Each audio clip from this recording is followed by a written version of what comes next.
Alors, c'est un tournant. Il y a, après ce colloque, évidemment, une transformation de la loi. Donc, qu'est-ce qui va changer, justement, après 2014, dans le statut juridique de l'animal? Alors après, on a reconnu à l'article 515-14 que l'animal est un être vivant et sensible.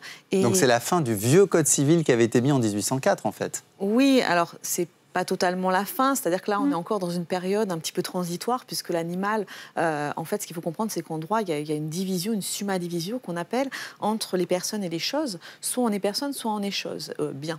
Et donc, la question était de savoir si l'animal est encore un bien.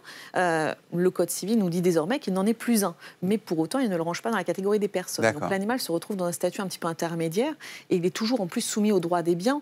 Donc, ce qui fait que ça enlève un petit peu... Donc, c'est une chose sensible, en fait. C'est ça que vous êtes en train de nous dire? Voilà, alors non, c'est pas une chose sensible parce qu'il a quand même été... ce qui est intéressant aussi, c'est de voir que les articles qui faisaient référence dans la définition des biens meubles ou immeubles à l'animal, on a retiré soigneusement toute référence à l'animal.